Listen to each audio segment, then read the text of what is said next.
Hello and welcome back to the Level Cap Podcast, your podcast for level 99 games stuff.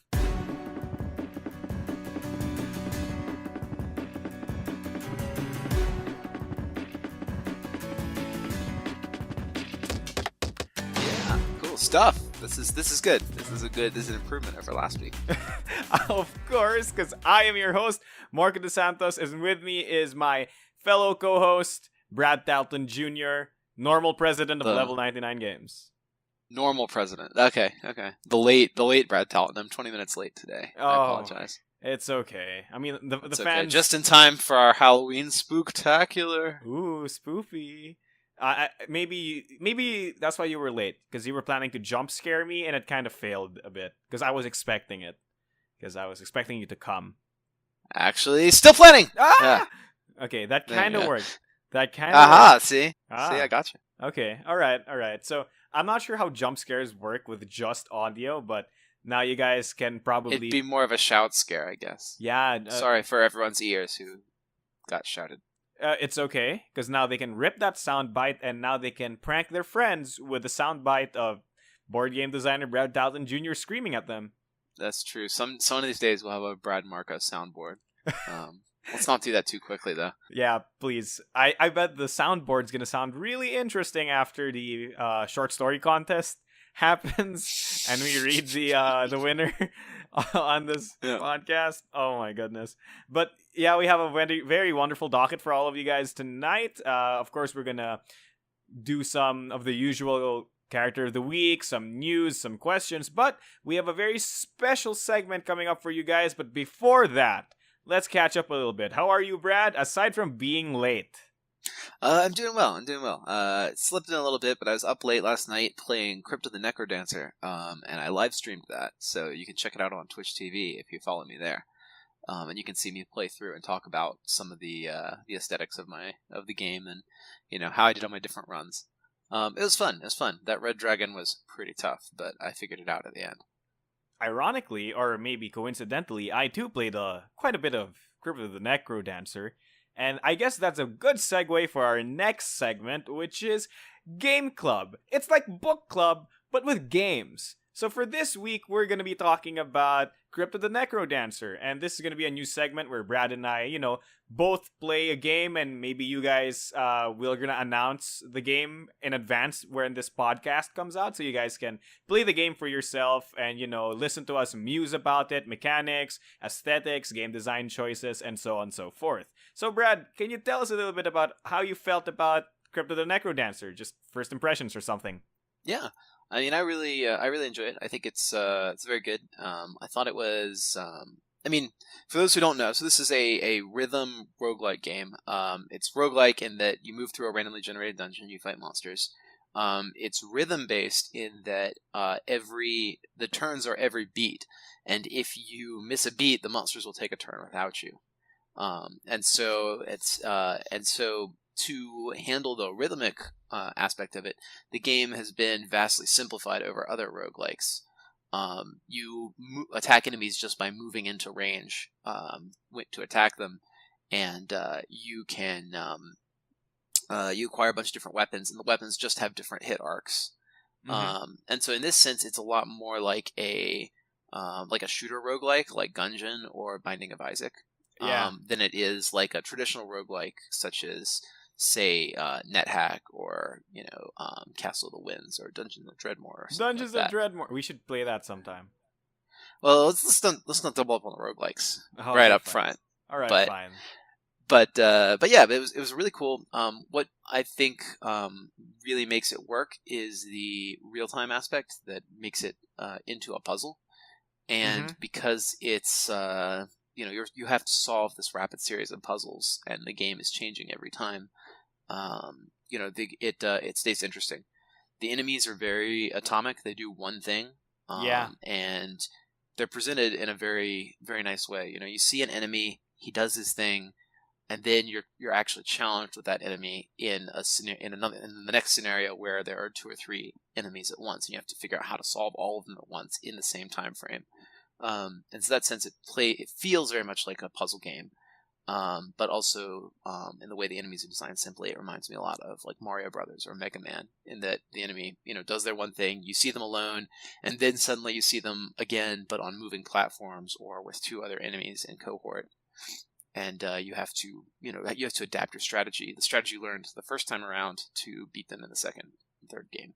I feel like that entire thing, wherein basically the game teaches you how to beat things one at a time, and then after that it goes like no holds barred, beat all of them at the same time.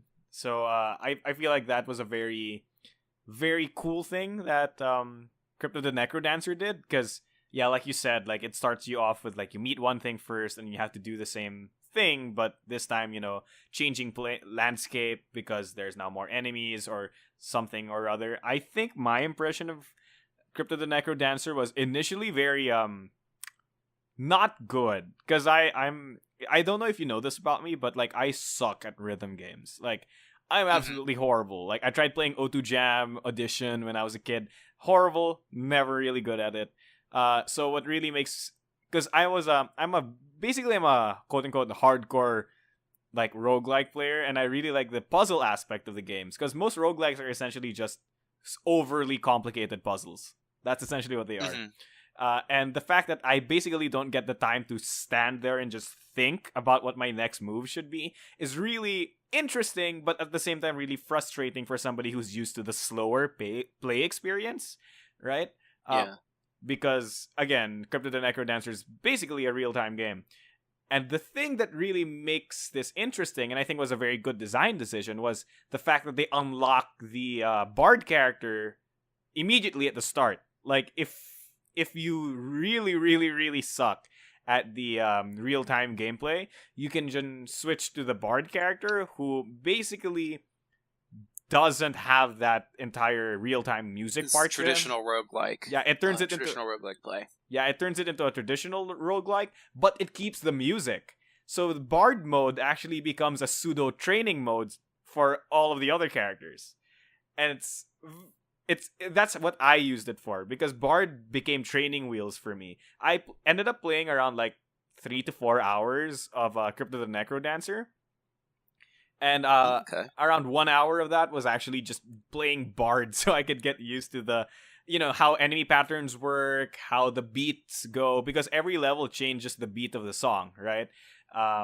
So yeah. I basically practiced using the Bard, and after that, I was able to use other characters like Eli or Cadence, and they were much easier after that. So good job, Crypto the Necrodancer devs, for including the Bard, not just for people who want to completely ignore the music part, but for people like me who have a hard time getting used to the music, because nothing's more frustrating in Crypto the Necrodancer than not being missing those beats. Yeah, dude, because it's like you press a button and nothing happens because you missed the beat.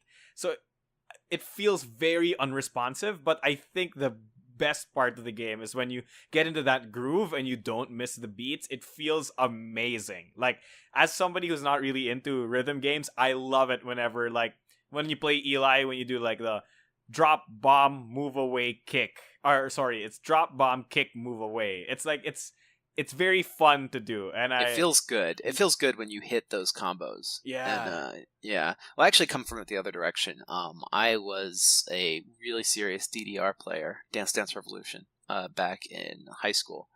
And I could clear like all the songs on like B or A at least, like even the max 300 and stuff. And then, but I only played very little roguelike. I played Castle of Winds, and that was it, up until I got, to, like, be an adult, and then I ended up playing Binding of Isaac was my next one. So very, very much coming from the rhythm direction. And I think that what the game does really well over other roguelikes is that it pushes you to play quickly. Like, the play experience delivers exactly the right amount of gameplay for the time that it takes and the energy that you put into it. It's very well compressed. And we kind of talked about that like with SteamWorld Dig as well. Yeah. Where when the game's complexity and the time it takes to either win or lose or complete a run matches with the pacing of and the experience of the game just right, you get a really good feeling game. And That is one thing I think they also do really well. I think you're absolutely correct. And I just take a small aside and praise just the presentation of this game, because I'm a sucker for pixel art. The pixel art in this game is amazing. It's vibrant. And even if there's like a bajillion things on the screen, you will understand how everything works. And I think that aesthetic really helps out the gameplay, because again, it's a real-time game that's a roguelike, and then it has like 7 enemies in one room. It can get pretty hectic, and it's very easy to discern what's going on. But more than the aesthetic, visually, the music, Brad. The music. The music is very good. And the art fits very well, and it feels good. And it also, I mean, with the enemies, you have to be able to figure out what state they're in very quickly. And so the pixel art makes it very iconic. I think there's, some mechanical decision behind that too, to make those pixel arts, because they're very large and easy to see. And so, when an enemy is, which state they're in, if they're about to move, or if they're in the second or third step of their jam before they jump the next space and attack you. Yeah. Because the enemies kind of like move, and then they dance for a second, and then they move again. And so you want to attack them when they're dancing and not when they're about to move on to you. Oh, that's so mean. You just stab someone while they're trying to enjoy the sick beats in this dungeon. He was also an evil skeleton. What do you want? That's fair. That's fair. So, I hope you guys enjoyed this little discussion we had on the Crypt of the Necrodancer. And for the next week, we will announce the next game club game we're gonna play. And, maybe it's Dungeons of Dreadmore, maybe it's something else. We don't know. We'll announce it way ahead of when the podcast is gonna come out, so you guys can play it too. And hopefully, we'll probably put it in the text below this podcast when it comes out. So you can play with us, and you can see how great you play, or judge us for being absolutely horrible at these games. Yep. Yeah, I'm going to try and live stream the whatever the next game is when I play it, so you can join me and talk about it. And even if you don't have the game yourself, or you don't have a chance to play it yourself, you can still join in and play with us and talk with us about the the gameplay and aesthetics and mechanics as well. So. All right, that's awesome. Let's move on to our character of the week. And our character of the week for this week is Luke von Gott.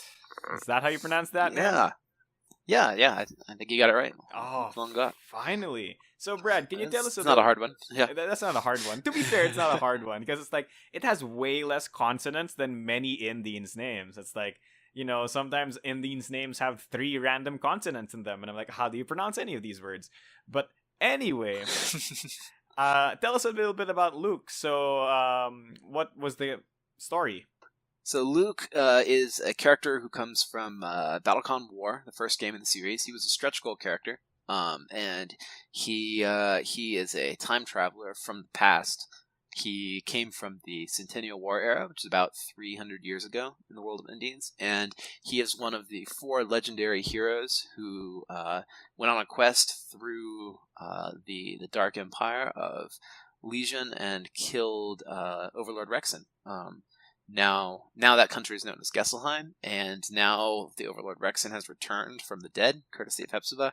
Mm-hmm. And so Luke, traveled 300 years into the future to save the world again. So he's a really cool character. He does have a little bit of a hero complex. I can tell. If you couldn't tell. But he's good natured about it. He has a robotic assistant, Clive, who he saved from a fire and rebuilt his body as a robot. He's also a member of the Planestalkers, the kind of space police in Indians. Yes. And he has his main weapon is martial arts and a temporal battery. It's that device he wears on his shoulder, and he can use that to travel forward in time, and to a much more minor extent a little bit backwards, but mostly Luke's time travel is forward. And so he can effectively like teleport or vanish and reappear, or move more quickly than other people by manipulating time. But going backwards in time is very, very difficult in the world of Indians, while going forward is very easy. So, not to say Luke isn't a brilliant scientist. He's really smart, and he could go back if he wanted, but he would probably crash the time stream and destroy himself in the process. There are other characters who can go back really effectively, like Welsi. But Welsi she, Actron is one of those. well, technically she's a giant alien Cthulhu monster who's made Yeah. of pure energy. So it's like I think at some point science has to give way to genetics. Yeah. Well, different people have different propensities, and especially for the Kaons, these chaos creatures, they all have really weird abilities. And Welsi's ability is that she is immune to like temporal distortions. And so when she travels back, she could meet herself and give herself a high five, and she wouldn't be in danger of crashing the time stream. Whereas if Luke did that, like he might create a black hole or something, and blow up that universe. And I guess he's smart enough not to do it. Yeah, exactly. Or he's already done it, and the universe is over. So. Great! Existential crisis. Brad, we're here. Or for rather, yeah, Indians 2 has already collapsed. Oh, so this Indians we have is actually post-death Indians, right? That's all apocryphal. Let's not start complicating the lore. Luke's also a dragon, and he can transform into... Okay, stop that. You're going to confuse people. But no. So Luke can't travel backwards in time, or at least not more than a few seconds. Whereas, but he travels forward in time, and that's where he has come from the past to save the future again. Anyway, but let's talk playstyle. Because you've heard enough of me. Why don't you talk playstyle, Marco? Okay, so, well, here we go again, because Marco's gonna now describe a character as a brawler, but Brad will agree with me here that Luke is actually a brawler, yes? Yeah, Luke is definitely a real brawler. Alright, so he's not just a Marco brawler, he's a Brad brawler, okay? And so Luke essentially is this melee character who has generally, high-ish stats, who's very good at like getting in there and like duking it out with people. Luke doesn't have a lot of ranged options, but he has a lot of ways to get in there and a lot of ways to punch with the best of them. He has soak on some styles, he can deal bonus damage with others, and he has multiple ways of disrupting the opponent's playstyle. Luke's unique ability, the temporal battery, allows him to stockpile resources which he can then spend for various benefits, most of which involve him being faster, which is again relating to that entire can travel forward in time thing, and some of them actually allow him to teleport, which again relates to that entire travel forward in time thing. Luke is a very interesting character, and I really find him to be fun to play sometimes, but again, he can be very frustrating if your opponent has a lot of defense, because what Luke has in movement and speed, he lacks a significant amount of power to make up for it. So it's like Luke will deal on average around 2 to 3 damage every beat. So that's pretty good for a character whose average speed is like +1 to +2, which means he can usually overwhelm most characters, but if he's up against somebody who's relatively tanky, he might not do so well. Yeah, he has a tough time penetrating enemy defenses. That's kind of true of most of the brawlers. They're designed to have just slightly better stats than you and to trade upwards on a lot of individual hits. Whereas a heavyweight character like Cadenza or Lexian, they are just designed to trade up if they land any hit at all. Yeah. And so Luke has to play a lot more dodgy against them, but he has a lot of good dodge tech, and he can usually manage to trade up against Cadenza and Alexian, even if he has to do it really slowly because of their armor. Yeah, he has to. Playing Luke actually takes a lot of thought, because you have to pick your battles. Because if your opponent has access to their big defensive styles, you're not winning any trades.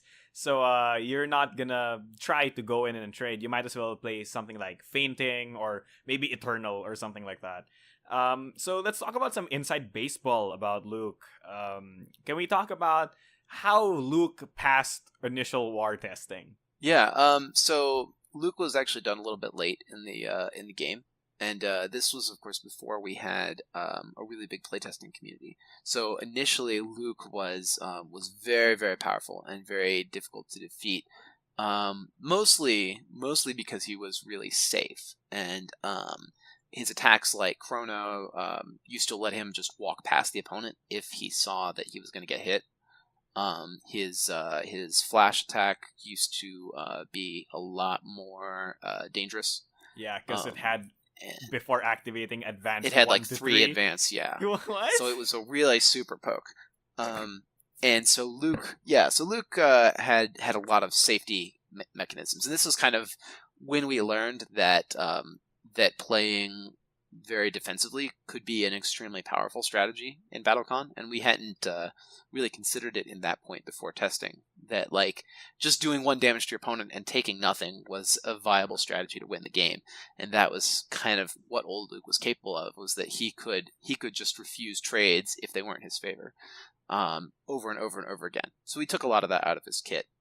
As far as the design goes, Luke was actually designed by Fabio Fontes. I knew I wanted like a time traveler character in the original war.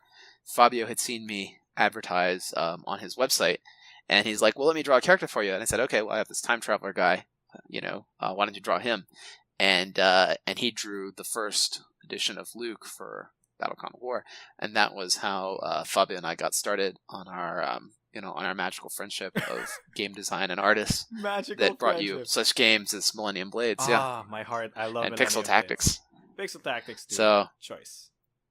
So Luke was kind of it holds a special place in my heart because he was the first thing that me and Fabio worked on together. Oh, he is literally your and Literally Fabio's the brainchild. first piece, yeah. He's your brainchild. Oh my goodness. So last thing about this is that how does time travel for Luke work? And I'm not talking about how does the temporal battery work essentially. Before we move on, how does the temporal battery work? I mean, I guess it's one of those things that, like, the spring winds up in 3 dimensions and unwinds in 4. Indians is a mage punk sort of universe, so I don't think too hard about the science behind the magic. It's technomancy. Okay, so it's Disney with some planar science. Yeah, it's not too relevant to the story how the actual technology works. Okay, but it does work. That's what matters. Yeah, it does work. Yes, it actually works when he uses these time abilities. He's actually using time abilities and not just being really fast and faking it for you.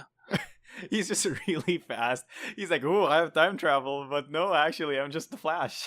No, that's Eric. When he does all this ridiculous stuff, and he's like, "Oh, it's just an illusion." That's... No, Luke is actually a time traveler, not an illusionist. All right.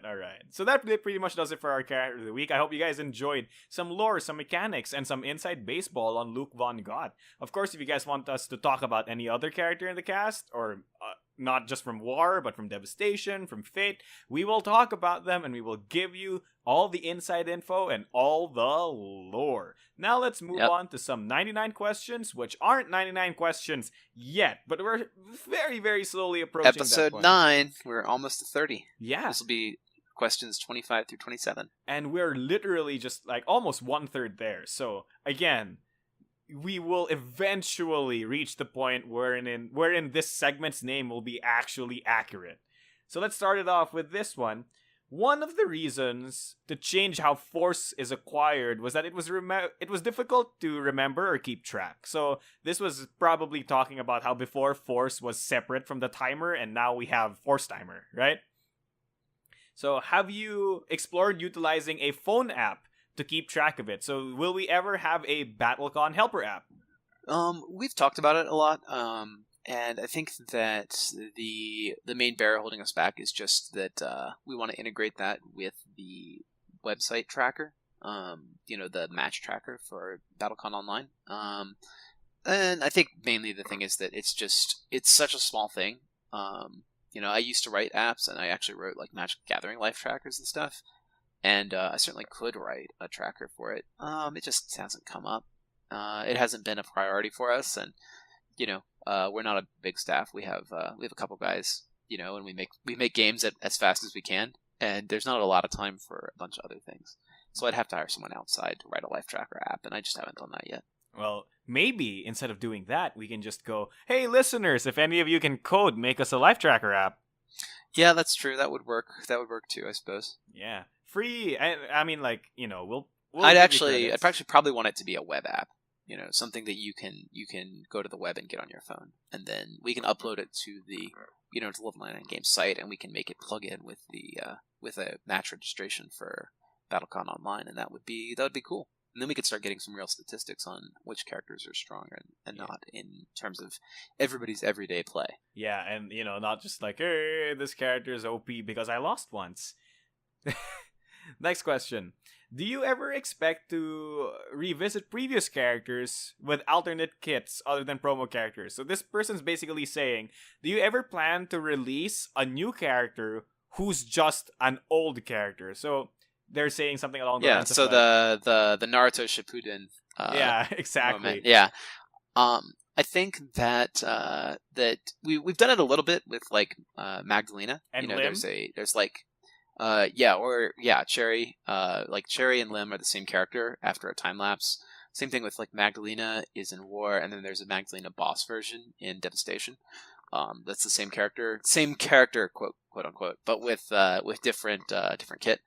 I think we want to explore new UAs, so that would be something that we we don't necessarily just want to do the same UA with a different kit behind it. But I don't know. I think if we were to bring the same characters out, we'd want to do a different game. So maybe you'll see more of the characters from Indians reappear in different games, and thus have different kits that interact with the mechanics of those games. That's more what I like to do when I'm re-envisioning a character for a new setting or with a new kit. Maybe in that RPG game that you should desperately release so that I can play my Chan OCs. Chan, whatever. Kaon. Oh my goodness. It's easy, yeah. Oh wait, so they're a race of Japanese high school girls who can play instruments. Wait, what is this? Kaon. No, that's just Eerie.